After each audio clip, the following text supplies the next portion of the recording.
पे और बड़े भय 1 वर्ष के है गए। अब आज के तो कथा में यही प्रसंग है ठाकुर जी के सुंदर लीला के। 1 वर्ष के ठाकुर जी के है गए, लेकिन अभी तक नामकरण ना भयो। यशोदा मैया बड़ी चिंता में रोहिणी जी से कहें, हमारे लाला इतने बड़े बड़े है गए लेकिन अभी तक नामकरण ना भयो। क्यों ना भयो? नंद बाबा के जो कुल पुरोहित हैं सांडिल्य मुनि, वे जानते हैं कि नंद यशोदा के यहां जो इनके दोनों पुत्र हैं कृष्ण बलराम, ये इनके नहीं हैं, ये वसुदेव और देवकी के हैं। और वसुदेव और देवकी के बालकों का नामकरण हम कैसे कर सकते हैं? उनके कुल पुरोहित करेंगे। लेकिन अब ये बात नंद बाबा को बता भी नहीं सकते, तो इसलिए सांडिल्य मुनि आ ही नहीं रहे थे नामकरण करने। इसलिए विलंब हो गया, ठाकुर जी का 1 वर्ष तक नामकरण नहीं हुआ। हमारे वृंदावन में बड़े बहुत सारी भाव हैं। ठाकुर जी की छठ पूजा पता कब होती है? जो बालक की छठी पूजते हैं हमारे वृंदावन में, जन्माष्टमी से 1 दिन पहले छठी पूजती है ठाकुर जी के। श्रीनाथ द्वारा में भी छठी पूजती है 1 दिन पहले। पुष्टि मार्गीय सब वैष्णव जन भी 1 दिन पहले छठी पूजते हैं ठाकुर जी की। क्यों? छठी तो जन्म होने के 6 दिन बाद पूजनी चाहिए, ये 1 दिन पहले क्यों पूछती है? तो इतना सुंदर भाव है कि भैया लाला को जन्म भयो, वाके बाद 1 वर्ष तक इतने उत्सव मने कि जैसे ही लाला की वर्षगांठ आई, पहले 1 वर्ष के हैवे वाले लाला तो सब बड़ी बूढ़ी इकट्ठी वहीं, सबने कही यशोदा मैया कल लाला 1 वर्ष को है जाएगो। यशोदा मैया बोली इतना बड़ा हैगो मेरो लाला, 1 वर्ष को हैवे वारो, 1 वर्ष हैगे लाला क्यों हैवे? बोले हाँ मैया कल अष्टमी है। तब मैया को याद आई, बोले कि अरे हमने तो छठी पूजी ना लाला की, इतना उत्सव मनाया कि छठी पूजने ही भूल गए। तब सब बड़ी बूढ़ी ने कही, बोले अब निकल तो गए समय, अब एक काम करो आज ही पूज लो, कल लाला की अष्टमी, कल जन्मोत्सव है। तो जन्माष्टमी से 1 दिन पहले आज भी छठी पूजती है हमारे यहाँ ठाकुर जी की। बड़े भाव हैं वृंदावन में। तो ठाकुर जी 1 वर्ष के है गए, नामकरण नहीं भयो। तब गर्गाचार्य जी महाराज आए। गर्गाचार्य जी कौन है? देवकी और वसुदेव के कुल पुरोहित और ज्योतिष शास्त्र के प्रणेता गर्गाचार्य जी, जिन्होंने ज्योतिष को प्रकट किया। गर्गाचार्य जी जहां से निकलते महाराज सब लोग प्रणाम करते, उनको सब वंदन करते, इतने विद्वान। जब वही गर्गाचार्य जी श्रीधाम वृंदावन पधारे तो नंद यशोदा दोनों के मन में भाव आयो, अब सांडिल्य मुनि तो आ नहीं रहे, लाला 1 वर्ष को है गयो, अभी तक नामकरण नहीं भयो, एक काम करो गर्गाचार्य जी आए, बहुत बड़े ज्योतिषाचार्य हैं, इनसे ही लाला को नामकरण करवाए लो। नंद यशोदा ने जाकर के प्रार्थना करी और प्रार्थना करके गर्गाचार्य जी से कही हमारे बालकन को नामकरण करो। गर्गाचार्य जी बोले आज को दिन नहीं मैया, कल को दिन बढ़िया है, कल हम नामकरण करेंगे, आज आपके ही भवन में आके रात्रि में निवास करेंगे और रात में फिर जो प्रेरणा प्राप्त होगी कल फिर वैसे ही नामकरण आपके लाला को करेंगे। लेकिन याद रहे अपने लाला को नामकरण एकांत में करवाइयो। क्यों? क्योंकि हम देवकी और वसुदेव के कुल पुरोहित हैं। कंस देवकी और वसुदेव के पुत्र को खोज रहा है, और यदि कंस को पता चला कि आपके बालकों का हमने नामकरण संस्कार किया तो कंस को कहीं संशय ना हो जाए कि आपके बालक देवकी और वसुदेव के हैं। इसलिए यह संशय उसके हृदय में ना हो, इसलिए एकांत में नामकरण करिए। यशोदा मैया बोली जो आज्ञा भगवान, हम तो पड़ोसी को भी नहीं बुलाएंगे, गौशाला में नामकरण कर देंगे। एक स्वर कोई गलत लग रहा है भैया उसमें, यही है पूतना। बहुत देर से मैं कथा में, अब स्वर आ रहा है लेकिन वो दूसरा लग रहा था, तो मैंने मन नहीं लग रहा था थोड़ा, ऐसे ही जो विचलित करे कथा में वो पूतना है। तो क्या बता रहा था मैं? हाँ, गर्गाचार्य जी पधारे। गर्गाचार्य जी बोले रात्रि हम रुकेंगे, कल आपके लाला को नामकरण करेंगे। गर्गाचार्य जी बोले लेकिन मैया हमारा एक नियम है। कहा कि हम स्वयं पाकी हैं, स्वयं भोजन बना करके पाते हैं, आपको हमें सामग्री देनी पड़ेगी, हम सामग्री सिद्ध करेंगे, सिद्ध करके ठाकुर जी को भोग लगाएंगे, फिर वाकू पाएंगे। भैया बोले ठीक है, गोबर को चौका लगायो, सामग्री सब धर दई। बोले महाराज जी आप प्रसादी बनाओ, प्रेम से पाओ। गर्गाचार्य जी बोले, गर्गाचार्य जी ने सुंदर सब सामग्री बनाई, सामग्री के बीच में मिष्ठान के भाव से सुंदर खीर बना करके केसर आदि युक्त उसमें छोड़ करके अपने शालिग्राम भगवान को सुंदर पेटी खोल के वहां के सामने चांदी के बर्तन में वो सब सामग्री रख के, और श्री गर्गाचार्य जी महाराज ध्यानस्थ होकर बैठ गए। त्वदीयम वस्तु गोविंद तुभ्यमेव समर्पयेत् ग्रहण सुखो प्रसीद परमेश्वर, वंदन करने लगे। और गर्गाचार्य जी का नियम था कि जितनी देर ठाकुर जी भोग लगाते उतनी देर अपनी माला जपते, बैठ करके ठाकुर जी को समय देते कि आप प्रेम से पाओ। भोग के समय ठाकुर जी के सन्मुख नहीं रहना चाहिए। क्यों? क्योंकि ऐसा कहमे कि भैया जब भोग आवे का है तो ठाकुर जी अपनी रुचि सो पामे और अपने सब सखान को प्रकट करके पामे, और वास्तव में यदि तुम बैठे रहोगे तो हमारे ठाकुर जी बड़े शर्मीले, शर्म आवेगी। नाथ द्वार में 2 बार 56 भोग अन्नकूट होता है श्रीनाथ जी का। एक अन्नकूट तो होगा गोवर्धन पूजा वाले दिन, और एक अन्नकूट और होता है, अभी होगा कुछ दिन में ही, और उसकी खबर किसी को नहीं लगेगी। वो गुप्त अन्नकूट होगा। मैंने एक बार पूछी वहां के एक वैष्णव से, मैंने कि 2 बार अन्नकूट क्यों होता है ठाकुर जी का, बहुत ध्यान से सुनना। तो वो बोले कि भैया जब पहलो अन्नकूट होवे का है तो दुनिया को पता रहे कि आज श्रीजी बाबा को अन्नकूट है, और मंदिर में श्रीनाथ जी और श्रीनाथ जी के बगल में नवनीत प्रिया जी और एवं वल्लभाचार्य जी की जो सप्त निधि हैं, वो 7 निधि पधारती है मंदिर में। वल्लभाचार्य जी के 7 सेवा के ठाकुर जी थे जिनको उन्होंने अपने पुत्रों को बांट दिया। तो ऐसा पहले होता था, अब तो नहीं होता, कि जब अन्नकूट होता था तो 7 वल्लभाचार्य जी के सेवित ठाकुर जी, कोई कोटा में है, कोई इंदौर में है, कोई बड़ोदरा में है, कोई कहीं है, आदि आदि सब जगह हैं, वे सब पधारते थे अन्नकूट में। तो श्रीनाथ जी और 7 निधि और बीच में अन्नकूट, तब पाते थे। अन्नकूट है गयो। अब अन्नकूट के बाद ठाकुर जी गुसाई जी के स्वप्न में आए। ठाकुर जी बोले, ठाकुर जी रूठ के बैठे, तो गुसाई जी बोले, कहा भयो रूठ के क्यों बैठे हो, अन्नकूट में स्वाद नहीं आयो?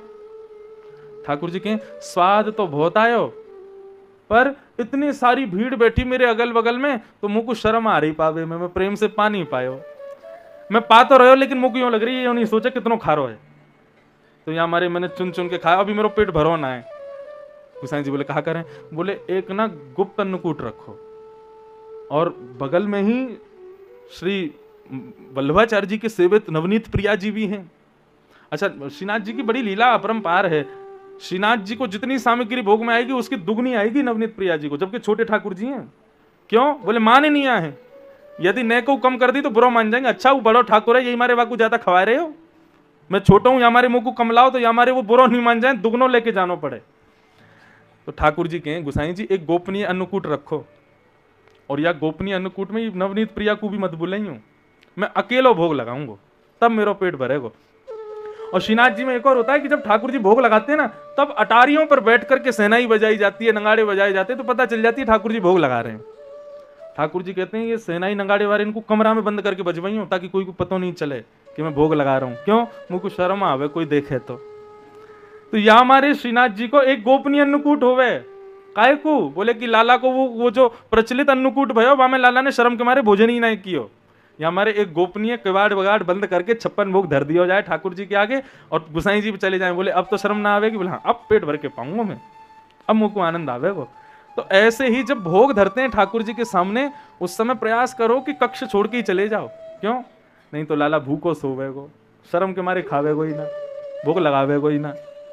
और फिर जब भी कक्ष में आओ तो बाहर से कोई ऐसी आवाज करके आओ, या तो जय श्री कृष्ण या गेट ने खटखटा दो, और थोड़ी देर रुको कि लाला अब व्यवस्थित है, जाओ हम आ जाएं भीतर।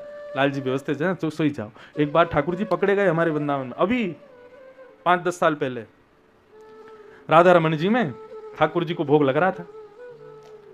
तो ठाकुर जी को भोग लगा करके गुसाई जी भोग धर के और चले गए बाहर। तो एक अवधि समय है कि इतनी देर ठाकुर जी भोग पाएंगे, तो उतनी देर में ठाकुर जी को भी पता रहे कि इतनी देर में ही आ जाएगा, भी दरवाजे पहले खा पी के और फिर से व्यवस्थित है, जाओ जो भी मुद्रा है वह धारण कर लो।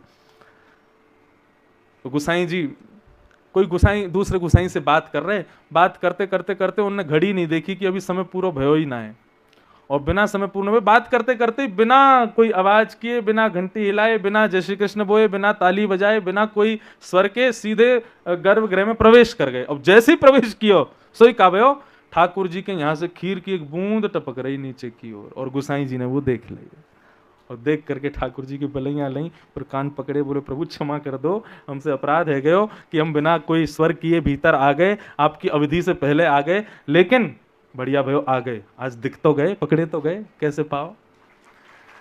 अब कहीं करन मत लगी हो कलते कि ठाकुर जी को भोग रख के और ठाकुर जी से कह जाओ कि हम 45 मिनट बाद आ जाएंगे और 30 मिनट में भीतर घुस जाओ। ठाकुर जी समझ जाएंगे दारी को मुंह पकड़ना चाहे तो आमेंगे ही नहीं। ये तो कभी कभी ठाकुर जी की कृपा है जाए कोई पे, सो वाको अनुभव करा दें लाल जी अपनो। सो ही सुहागन प्रिय जाहिरी सुहागन कौन, जासे लाल जी रीझ जाए। अब तो गर्गाचार्य जी ने सुंदर भोग धराया और भोग धरा करके माला जपन लगे। त्वदीयम वस्तु गोविंद तुमेव संपद। अंदर ठाकुर जी घुटमुन घुटमुन खेल रहे। खेलते खेलते ठाकुर जी रुक गए। बलराम जी बोले, लाला कहाँ गए हो, रुक क्यों गए हो? अभी बोलते नहीं है दोनों, लेकिन इशारे में बात करें।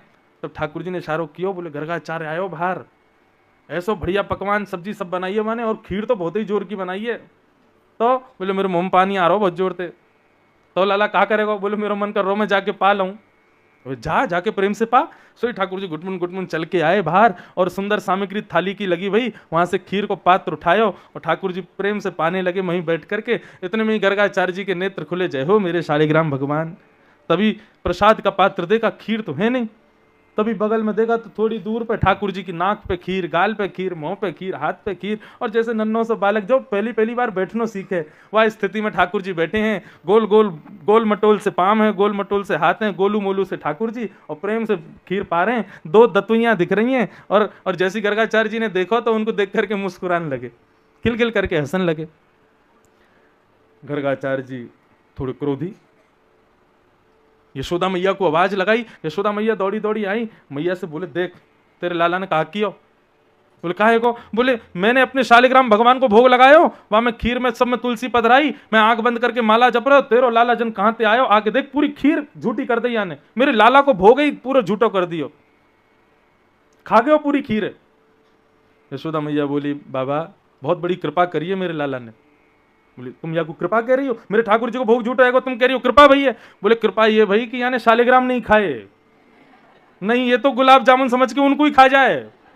नंद बाबा अपने शालिग्राम को बचाए डोले। क्यों?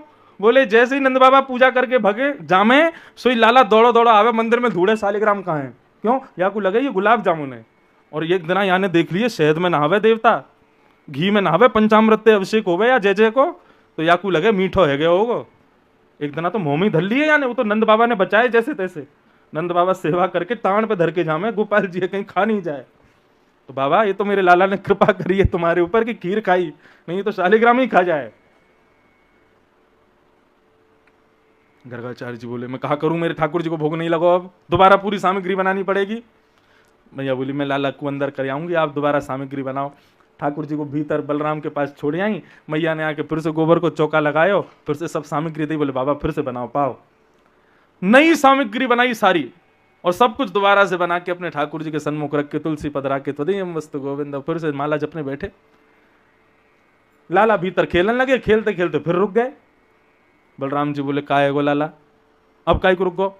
बोले अब की बार तो पहले तू बढ़िया वाली खीर बनाई है, अब की बार तो खांड की मिश्री और जन कहा का पड़ा हुआ खीर में, मेरे तो मुंह पानी आ रहा बहुत जोर से।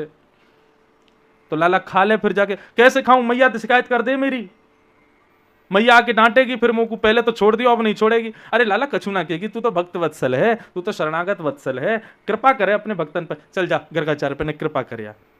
सभी ठाकुर जी फिर गुटमुन गुटमुन गुटमुन चल के आए, आकर के देखी खीर को पात्र रखो, धीरे से उठा के और ठाकुर जी प्रेम से पाने लगे।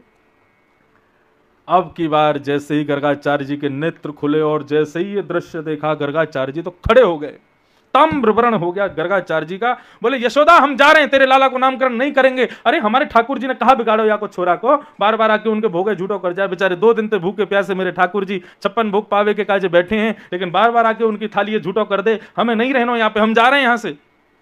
यशोदा मैया चरणन में गिर गई। बोले बाबा मेरो लालो नटखट है नेक, मैं याकू अभी कमरा में बंद कर दूंगी, तुम चिंता मत करो, फिर से बनाए लो, अब नहीं आवेगो। और मैया ने जैसे गुस्सा में कभी कभी एक ही हाथ से उठा ले ना बालकन को, ऐसे ही मैया ने लाला एक ही हाथ से उठा लिए और एक ही हाथ से उठा के ले गई, कक्ष में ले जाके बिस्तर पर पटक दिए और बाहर से किवाड़ लगा के मैया बाहर आई, तुरंत गोबर को चौका लगाए और नई सामग्री दी। बाबा ने फिर से बनाई। ठाकुर जी जंगला पे खड़े हैं दोनों हाथों से पकड़ के, और 1 वर्ष को बालक गुस्सा करे तो कैसा लगे और प्यारो लगे, वाको मन करे और चिड़ाओ याकू। ठाकुर जी खड़े हैं और खड़े होकर के अपनी 2 दतुइयान से जंगला कोई कुरुद रहे। बोले बाबा अब क्या बोला तू, बहुत गुस्सा करे, बहुत मैया तो शिकायत करे। गर्गाचार्य जी भी तिरछी नजर से देख रहे हैं, शैतान बच्चा। बोले शैतानी तो बेटा देखी ना तेने, अभी बुला तो सही, बात नहीं हो रही है, मन ही मन में चल रही है सब बातें। अब की बार जैसी सामग्री बनाई, गर्गाचार्य जी क्षमा मांगे, गोपाल जी क्षमा कर दियो, छोटा बालक है, अबोध बालक है, शैतान बालक है। ठाकुर जी मनी मन सोच रहे हैं झूठो देव है वो, सच्चो देव मैं हूं, मेरा भोग लगा। अब के बुला तो सही। जैसे ही फिर से महाराज तुलसी पधरा के त्वदीयम वस्तु गोविंद माला जपने लगे, ठाकुर जी नीचे उतरे, किवाड़ अपने हाथन से खोली और घुटमुन घुटमुन घुटमुन चल करके ठाकुर जी गुस्सा में ही पहुंच चढ़ी भैया ठाकुर जी के, उठायो खीर को पात्र और पान लगे, गुस्सा में ही पा रहे हैं। और अब की बार जैसे ही गर्गाचार्य जी ने नेत्र खोले हैं, अब की बार गर्गाचार्य जी को लग ही रहा था कि आएगा दोबारा, तो गर्गाचार्य जी ने नेत्र खोलते सीधा पकड़ने के भाव से जैसे ही हाथ आगे किया तो नन्हे से बाल कृष्ण प्रभु की ही चार भुजा प्रकट है गई, शंख चक्र गदा पद्म धारण करके बिल्कुल विष्णु स्वरूप में ही नन्हे से गोपाल जी प्रकट है गए। एक भुजा से खीर पा रहे हैं और वही भुजा में अपनी झूठी खीर गर्गाचार्य जी को पवा रहे हैं। गर्गाचार्य जी चरणन में प्रणाम करें, बोले ठाकुर जी क्षमा कर दो, मैं आपके रूप को पहचान नहीं पाया। भगवान बोले हमने अपना रूप इसलिए दिखाया कि क्योंकि कल जब तुम हमारी पत्री देखोगे ना तो तुमको पता चल जाने वाला है कि हम कौन हैं। और यदि तुमको उस समय पता चला कि मैं कौन हूं और तुम्हारा कहीं मुंह खुल गया मैया के आगे, तो गर्गाचार्य देख लियो बेटा, भगा दूंगा यहां से। तो या हमारे मेरो अभी दर्शन कर ले, अभी आशीर्वाद ले ले। और गर्गाचार्य जी आपसे प्रार्थना है, मैया को मत बताइयो मैं नारायण हूं। मैया अभी मुख से प्यार करे, मुख को अपने हृदय से लगा के रखे, मुख को अपनी कमर में बांध के रखे, मुख को अपने काजल को ठोना रखे, ऐसी बलैयां उतारे या मारे रखे, क्योंकि मैं वाको लाला हूं। यदि वाको पता चलेगी मेरो लाला भगवान है तो मुझको कोई मंदिर में दियावेगी, पुजारी जी से कहेगी 3 समय आरती करे करो या कि भगवान है ये, मुझको भगवान नहीं रहनो। मैं तो यहां प्रेम पावे आया हूं। यही हमारे ब्रज में कहा गाँव में, कौन पावे आको पार, प्रेम नदिया की सदा उल्टी बहे धार। कौन पावे आको पार, प्रेम नदिया की सदा उल्टी बहे धार। ओ देखो मैं सुनाऊं एक बात में, देखो मैं सुनाऊं एक बात में, ब्रह्म निराकार रहो गोकुल में खेल। ब्रह्म निराकार रहो गोकुल ओ नंद यशोदा के द्वार, यशोदा के द्वार, नंद यशोदा के द्वार, यशोदा के द्वार। प्रेम नदिया की सदा उल्टी बहे धार। कौन पावे आको पार, प्रेम नदिया की सदा उल्टी बहे धार। अरे हाँ, प्रेम नदिया की सदा उल्टी बहे धार। प्रेम नदिया की सदा उल्टी बहे। तो ये प्रेम पावे के काजे में यहां आया हूं। मैया को मत बताइयो मैं भगवान हूं। ठाकुर जी अपनी प्रभुता भूल करके वृंदावन में घूमते हैं और उसी प्रेम को पाने के लिए नाथ सब कुछ विसर गए कि मैं नाथ हूं, मैं त्रिलोकी नाथ हूं, आदि आदि सब बातें। दूसरे दिन का जब प्रारंभ हुआ, गर्गाचार्य जी ने दोनों बालकों का नामकरण संस्कार किया। सबसे पहले रोहिणी नंदन का संस्कार, नामकरण संस्कार हुआ। अयम ही रोहिणी पुत्रो रमयन् श्रुहिदो गुणैः आख्यास्यते राम इति बलाधिक्याद् बलं विदुः। भैया आपके इस बालक का नाम मैं राम रखता हूं, लेकिन बल की अधिकता होने के कारण सब इसको बलराम कह करके पुकारेंगे। रमयन् श्रुहिदो गुणी आख्यास्यते राम इति, इसका नाम राम है क्योंकि ये वही राम जो त्रेता में हुए उनके समान अपने कुल का बहुत बड़ा पोषक बनेगा, इसलिए मैं इसका नाम राम रखता हूं। लेकिन इसमें बल खूब होगा इसलिए सब इसको बलराम कह करके पुकारेंगे। और जैसे ही यशोदानंदन का नामकरण करने लगे, श्री गर्गाचार्य जी महाराज कहने लगे, बहुनी संति नामानि रूपाणि च सुतस्य ते गुण कर्मानुरूपाणि तान्यहं वेदनुजना। मैया आपको जो ये छोटो लाला है का सांवरो सोया के तो बहुत सारे नाम है, गोपाल सहस्त्रनाम, विष्णु सहस्त्रनाम, बहुत सारे नाम है। गुण और कर्म के अनुसार इसके नाम बदलते रहेंगे समय समय पर। बहुत सारे नाम है, इसका क्या नाम रखूं मैं? हिंदी वर्णमाला के प्रत्येक अक्षर से आपके बालक का नाम है। यशोदा मैया बोली, बाबा ऐसा मत करे, अब 1000 नाम धर देगो मैं अपने लाला कैसे बुलाऊंगी? एक कोई नाम ऐसो धर दे जैसे मैं अपने लाला को बुला सकूं। तब गर्गाचार्य जी महाराज मैया की बात मान करके कहें, आसन वर्णास्त्रयो व्यास्यन गुह्यतानुयुगम तनु शुक्लो रक्तस्तथा पीत इदानीं कृष्णताम गतः। मैया आपका ये लाला पहले पीत वर्ण का हुआ था, कभी रक्त वर्ण का हुआ, कभी श्वेत वर्ण का हुआ, इस बार ये कृष्ण वर्ण में आया है। कृष्ण वर्ण मतलब बंधु पूर्ण काले को कृष्ण वर्ण नहीं कहते। सांवले भी नहीं है ठाकुर जी, काले भी नहीं है, ठाकुर जी का रंग कृष्ण वर्ण है। कृष्ण वर्ण कैसा है? तो एक संत कह रहे थे कि भाई विश्व में जितने रंग है ना, सबको इकट्ठा कर दिया जाए तो फिर जो रंग निकल के आएगा वो कृष्ण वर्ण है। ठाकुर जी का वैसा वर्ण है। ठाकुर जी हैं कृष्ण, लेकिन उनकी कांति कैसी है? कांति मनमोहक है, कांति आकर्षक है। मैया वहीं चढ़ा दो, वहीं चढ़ा दो, वहीं वो कांति मनमोहक है, कांति आकर्षक है। ठाकुर जी ऐसे हैं। अब तो महाराज ठाकुर जी धीरे धीरे अब कृष्ण नाम रखा गया ठाकुर जी। कृष्ण शब्द का अर्थ वैसे तो काला होता है, मतलब एक रंग है थोड़ा काले से मिलता जुलता। और वैसे कृष्ण शब्द का अर्थ क्या है? कृष्तु भूवाचक शब्द है और न निवृत्तिवाचक, मतलब जिस नाम को गाने से निवृत्ति हो जाए वो है कृष्ण। कृष्तु भूवाचक मतलब हम पृथ्वी के लोग, भूमि के लोग, ण यानी कि जिनकी निवृत्ति हो जाए जिसको गाने से, वो है कृष्ण। भगवान का नाम कृष्ण रखा गया। ठाकुर जी अब धीरे धीरे थोड़ा थोड़ा बोलवे लग गए। मैया रात में सुलावे, ठाकुर जी सोवे नहीं। तभी मैया खिड़की के पास लेके लाल जी को बैठ जाए और लाला से कहे, लाला देख आकाश में कहा है? लाल जी के मैया कहा है ये? बोले ये चंद्र खिलौना है। अब तो जैसे चंद्र खिलौना देखो, मैया लेकर के दोबारा बिस्तर पे आई। ठाकुर जी ना वहीं चलो, वहीं चलो, वहीं चलो, खिड़की पे ही बैठो। और खिड़की पे बैठ करके ठाकुर जी कह रहे मैया मुझको ये खिलौना चाहिए, ये ऊपर जो खिलौना है यही लेकर के आओ। आहा, श्री सूरदास जी महाराज वर्णन कर रहे हैं, चंद्र खिलौना ले हूं मैया मोरी, सुरभि जय हो लोट धरनी पे वही, तेरी गोद न आए हो मैया मोरी। बंधुओं, कल तक जो आप विषय सुन रहे थे ना वो ज्ञान परख थे, ज्ञान प्रधान थे, पर अब जो विषय है ना ये प्रेम प्रधान है। इसलिए हम बार बार निवेदन कर रहे थे कि भैया निर्गुण हो जाओ, गोपी स्वरूप धारण कर लो, क्योंकि कल से कथा केवल प्रेम को प्रसारित करेगी। और ये कथाएं वो हैं जब तक इनका चिंतन और जब तक इनका ध्यान अपने हृदय में नहीं करोगे तब तक ये समझ में नहीं आएंगी। बात इसलिए विशेष है कि भाई ये परब्रह्म है, जगत नियंता जगदाधार हैं, इनके लिए कुछ भी असंभव नहीं है, लेकिन वो प्रेम के बंधन में बंध करके कैसी लीला कर रहे हैं। अब ठाकुर जी मैया की गोद में बैठे और मैया से कह रहे हैं मैया मुझको चंदा खिलौना चाहिए। मैया बोली ना लाला, चंदा खिलौना ऐसे ना मिलो करे, बहुत परिश्रम करना पड़े तब मिलेगो। ठाकुर जी बोले अब ही चाहिए मुझको, अब ही लेके आओ तभी सोऊंगो, या को अपनी जेठ में भर के सोऊंगो मैं। मैया बोली तो को कहां से लाऊं चंद खिलौना? तब ठाकुर जी क्या कह रहे हैं, जय हो लोट धरनी पे अब ही। मैया अगर तुमको चंदा खिलौना नहीं देगी तो पता मैं क्या करूंगा? मैया बोली क्या करेगा?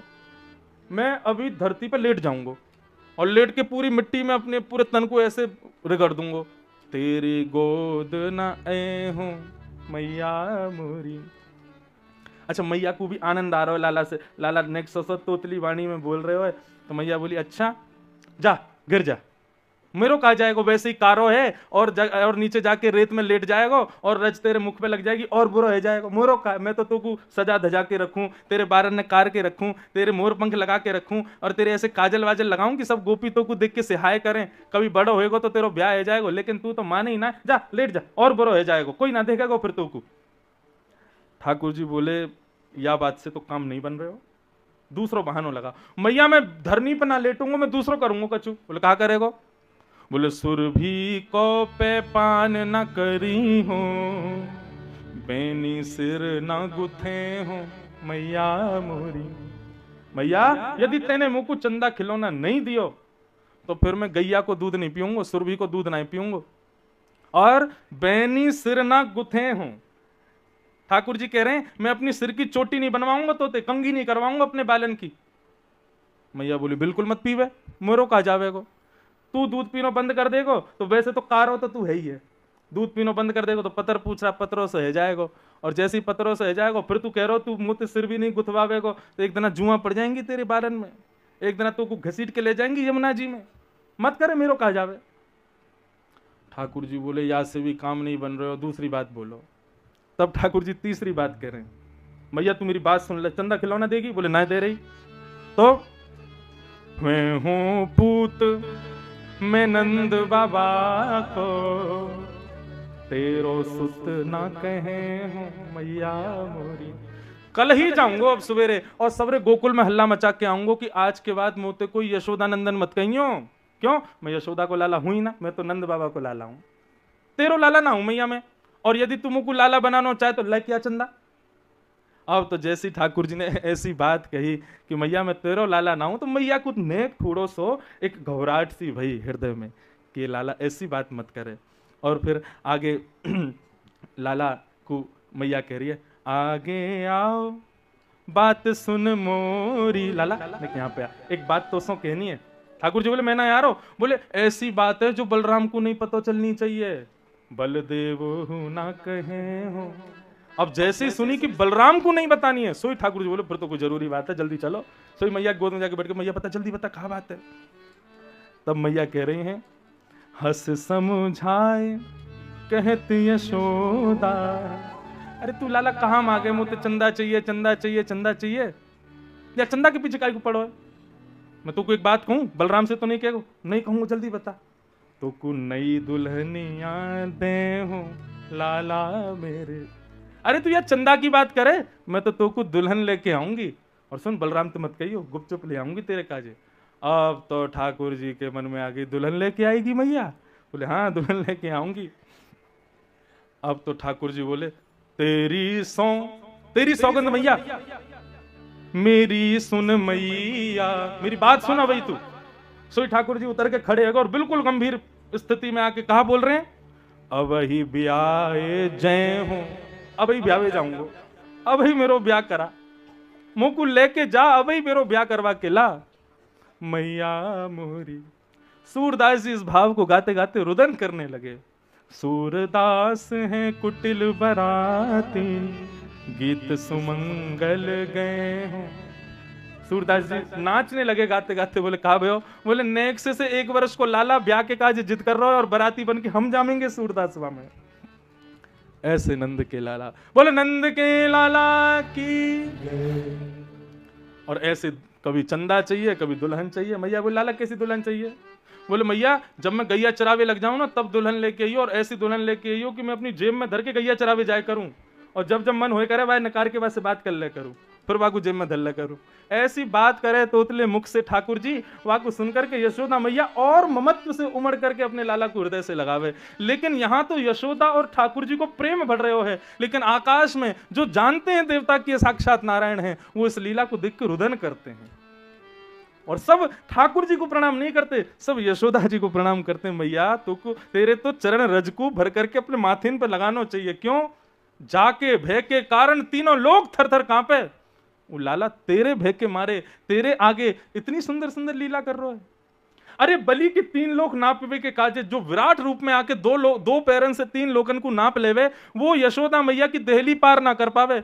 दहली पे चढ़ के ठाकुर जी लद जामे और फिर माते गिरवे के काज मैया बचाइयो मैं गिरवे वार हूं, दहली ना लांग पा रहे। तब देवता कह रहे हैं बताओ बलि के यहां जाकर के 3 लोग ना पिया या तुमसे दहली ना नप रही? क्यों? केवल प्रेम पाश में बंध गए हैं नाथ। यहां ज्ञान वैराग्य इन सब की सीमाएं समाप्त हो जाती हैं। ये प्रेम की चर्चाएं हैं, ये साधारण भाव नहीं है। ठाकुर जी की बाल लीला अद्भुत है, आनंददायी है। ठाकुर जी धीरे धीरे और बड़े भाई, अब मेरा तो मन कर रहा हूं मैं पूरी बाल लीला ही कहता रहूं, गोवर्धन कब उठाएंगे। फिर ठाकुर जी अब 3 वर्ष के है गए, और जैसे ही लाला 3 वर्ष के भय महाराज, अब तो बस पूछो ही मत, ऐसी चौकड़ी मार के भागे कि पकड़ में ही नहीं आमे। तब कहां से कैसी गली मोहल्लान में तो कूद काद के कहां से कहां पहुंच जाए कोई पता ही ना चले। इतना उधम मचाने लगे ठाकुर जी। संज्ञग्निड्यम जलद्विज कंटकेभ्य शुक्राचार्य जी एक ही पंक्ति में बता देते हैं कि ठाकुर जी कितने ऊधम मचाते हैं। भगवान के ऊधम सुनकर के ठाकुर जी को धन्यवाद कहना कि आपने हमारे बालक कितने ऊधमी नहीं बनाए, इसके लिए धन्यवाद। ठाकुर जी की ऊधम की गणना अद्भुत है।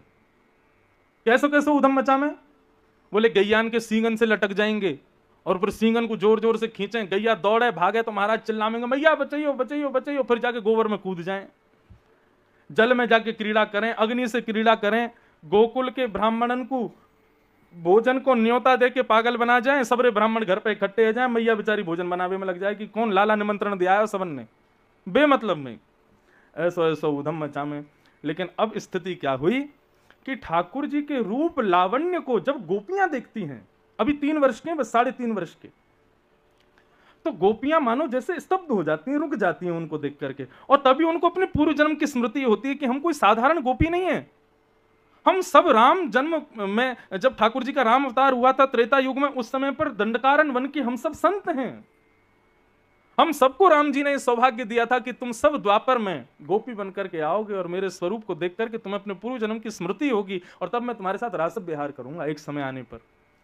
आज जब नन्हे से कन्हैया को गोपियां देखती हैं तो वे उनको मानो जैसे उनकी पूर्व स्मृति आने लगती है, उनके नेत्र बंद हो जाते हैं और जैसे पूर्व स्मृति आती है तो गोपियों की दृष्टि बदल जाती है।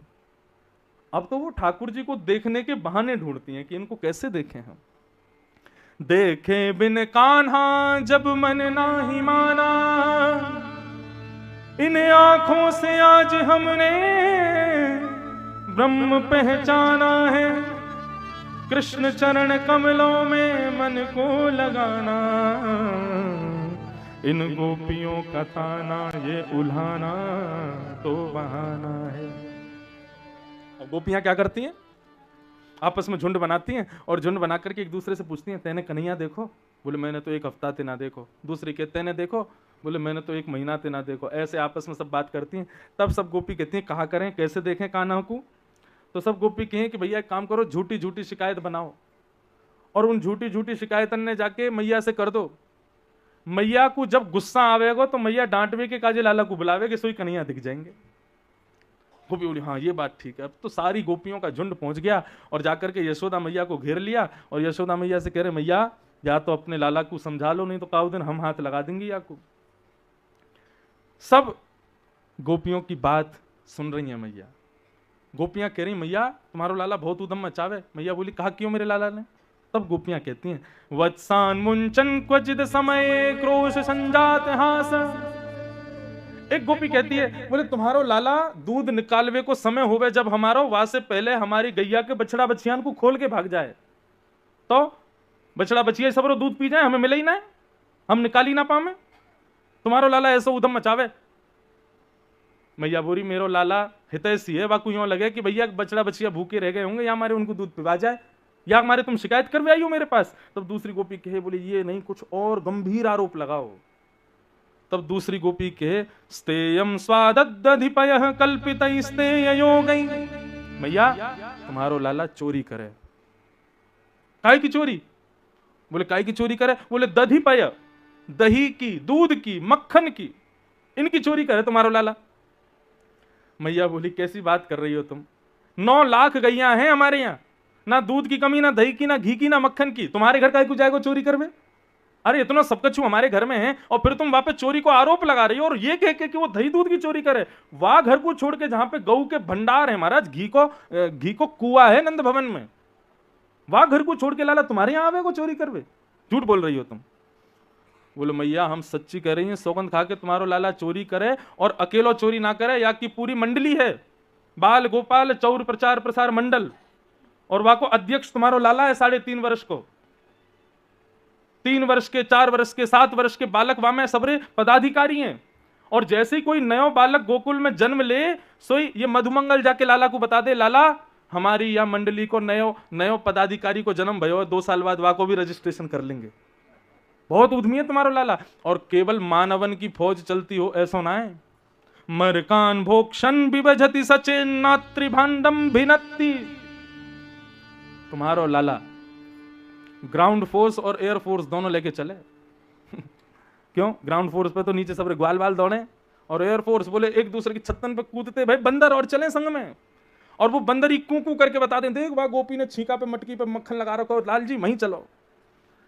और ये सबरे जामे 4 ग्वाल नीचे, 3 ग्वाल उनके ऊपर, 2 ग्वाल उनके ऊपर, सबके ऊपर तुम्हारो लाला, और फिर वह मक्खन को खामे नीचे नीचे सबको परोस के और सब पाके फिर बंदरन को पवा दें।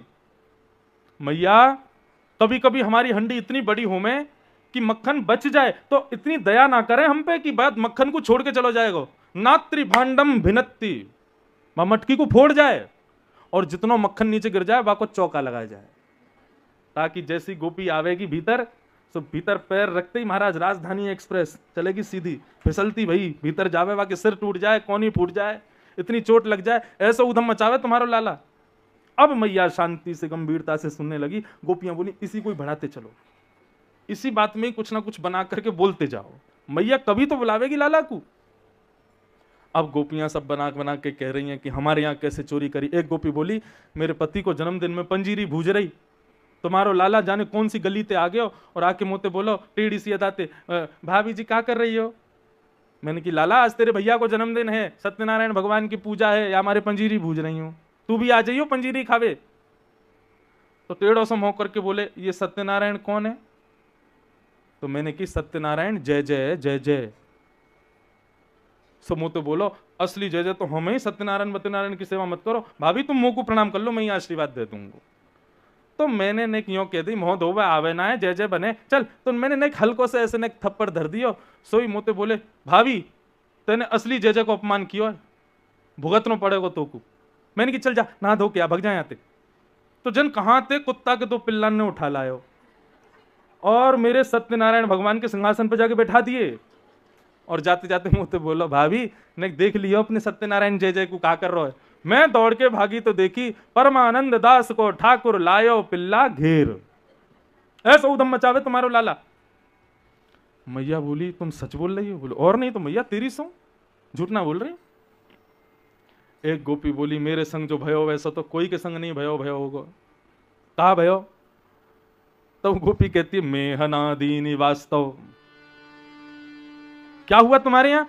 बोले इनके यहाँ तो चोरी करी, या क्या मटकी फोड़ी, या क्या पिल्ला बैठा दिया, या क्या ये कियो वो कियो। एक गोपी बोली मेरे बालकन को तो ऐसे नोच के भाग गए कि वहां के पूरे हाथन में निशान बने हुए हैं, वो पूरे दिन बालक मेरा रोतो ही रहे। मैंने कही लाला तू मेरे लाला को नोच के क्यों भागे। तब मुझसे बोलो जा घर से माखन खावे को नहीं मिले, वह घर को हम शनि राहु केतु सबरे ग्रहण ने बर्बाद कर जामे। जा घर से हमें माखन खावे को मिले, वहां सुख समृद्धि रहेगी, और जा से नहीं मिलेगा तो वाकू हम वाके बालकन को ऐसे प्रताड़ित करके ऐसा कष्ट देंगे कि अगली बार वो गोपी हाथ जोड़ते हुए आवे कि कल मेरे घर चोरी कर जाइयो लाला, कहीं मेरे बालक प्रसन्न तो भी रहेंगे। परंतु एक गोपी बोली मैं हनादी निवास तो मेरे यहाँ जो कियो लाला ने ऐसा कहीं नहीं कियो। अब ये गोपी तो कुछ ज्यादा ही झूठ बोल गई। क्या बोली।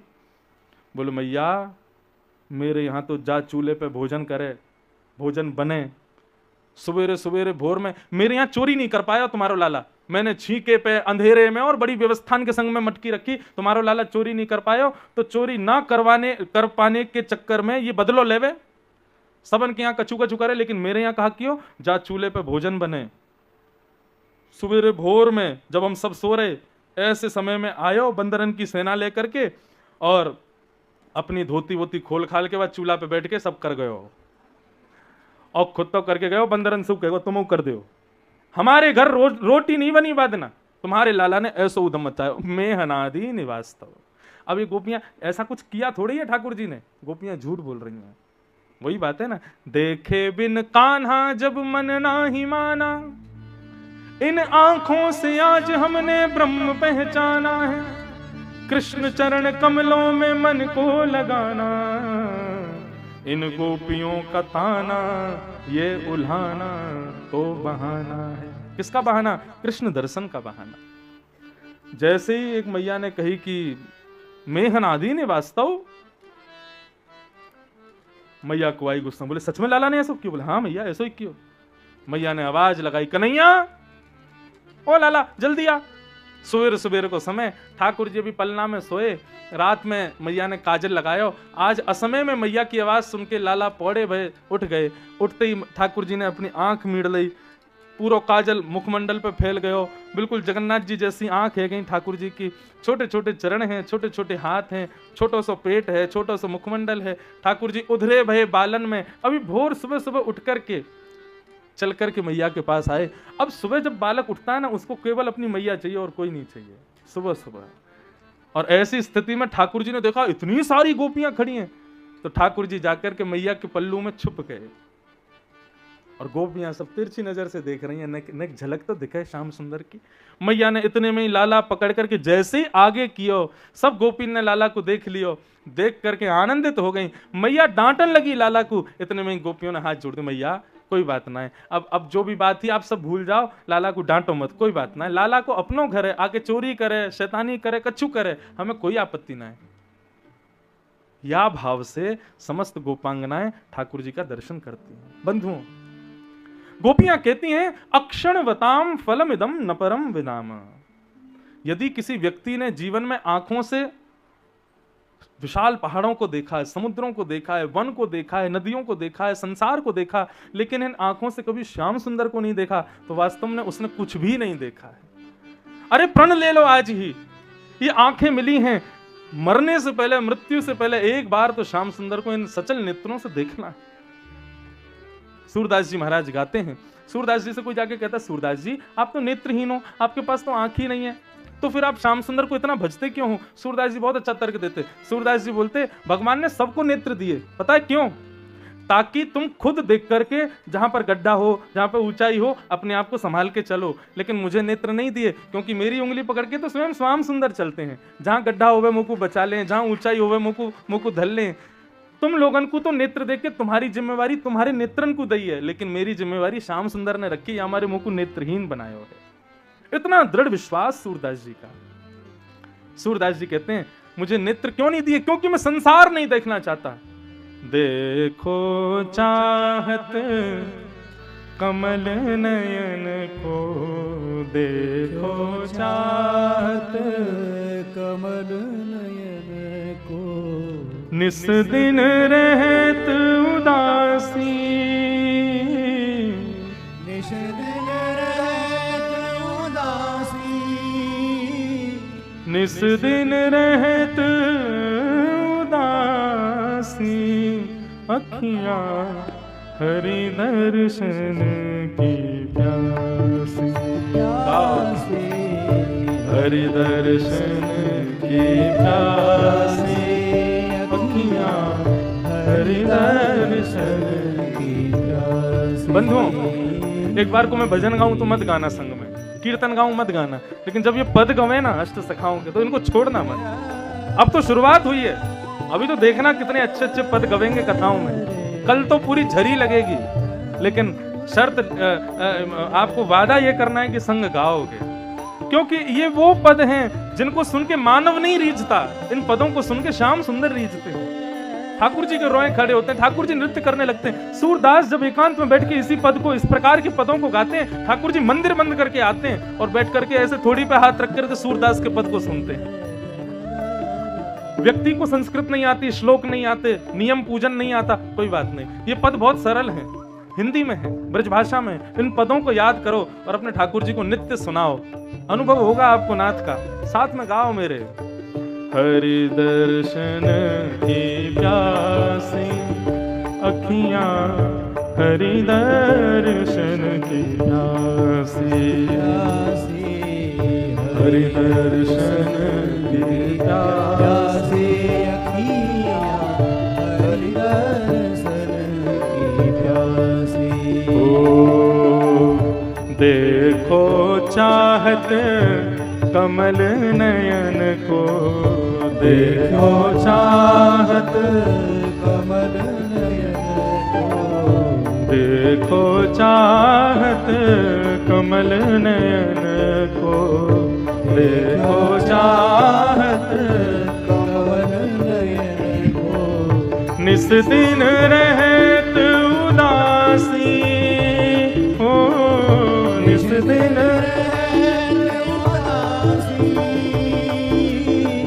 निस दिन रहत उदासी, अखियां हरि दर्शन की प्यासी,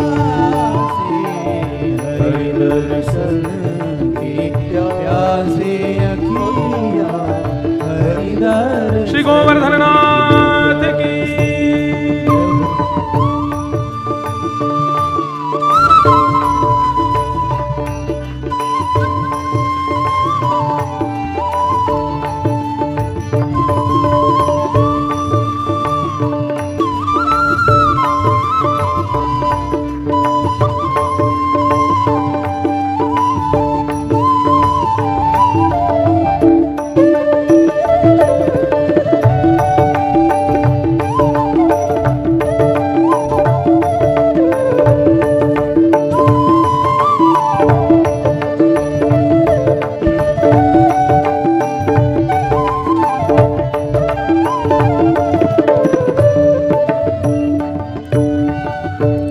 काहू के मन की को जानत, लोगन के मन फांसी।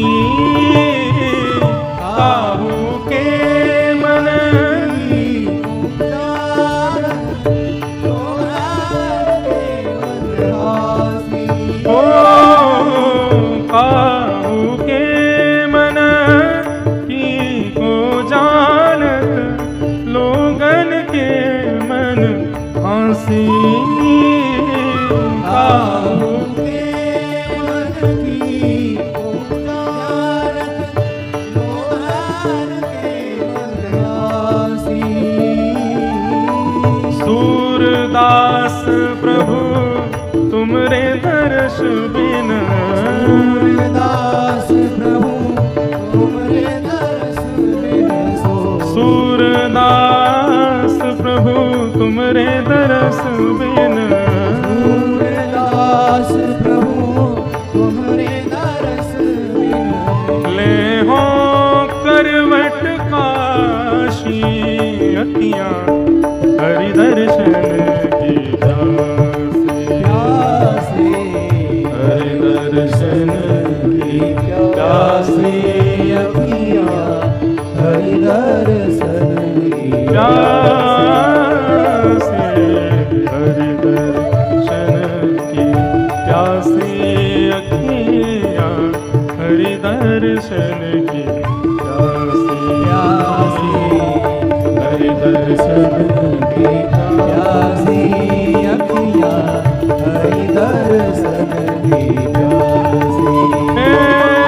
सूरदास प्रभु तुमरे दर्श बिन, सूरदास प्रभु तुमरे दर्श बिन, सूरदास प्रभु तुमरे दर्श बिन, सूरदास प्रभु तुमरे दर्श बिन, सूरदास प्रभु तुमरे दर्श बिन, सूरदास प्रभु तुमरे दर्श बिन। हे सूरदास प्रभु तुमरे दर्श बिन, सूरदास प्रभु तुमरे दर्श बिन। ले हो करवट काशी तुम बिन, ले हो करवट काशी तुम बिन, ले हो करवट काशी तुम बिन, ले हो करवट काशी तुम बिन। हरि दर्शन की प्यासी अखियां, हरि दर्शन की प्यासी अखियां, हरि दर्शन की, हरि दर्शन की, हरि दर्शन की प्यासी अखियां, हरि दर्शन की प्यासी। सूरदास जी से कोई कहता था, सूरदास जी तुमको दिखाई तो देता नहीं है, आपको पता है आपके श्याम सुंदर कैसे हैं? तो सूरदास जी संक्षिप्त में ठाकुर जी के रूप का वर्णन करते हैं। केसर तिलक मोतिन की माला, वृंदावन के वासी।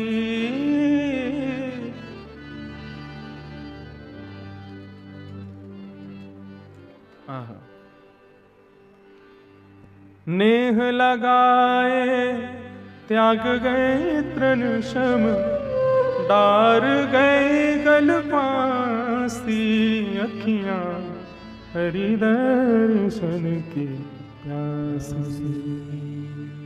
सूरदास जी कहते हैं मेरे श्याम सुंदर का परिचय पूछ रहे हो? केसर तिलक मोतिन की माला, वृंदावन के वासी। और उनका स्वरूप कैसा है? बोले कि इससे ज्यादा मैं बखान नहीं कर सकता। क्यों? बोले नेह लगाए त्याग गए तृणशम, डाल गए गल फांसी। बोले इससे अधिक तो यही सुन लो बस कि उनको देखने के बाद में ऐसा नेह उनसे लग जाता है कि मानो बस अब उनको देखे बगैर इच्छा ऐसी होती है कि प्राण ही निकल जाएं, बस या तो वो दिखे नहीं तो हमारे प्राण निकल जाएंगे। ऐसा उनका स्वरूप है। अब बताऊं मैं तुमको इससे आगे क्या बताऊं, इतने सुंदर है मेरे नाथ।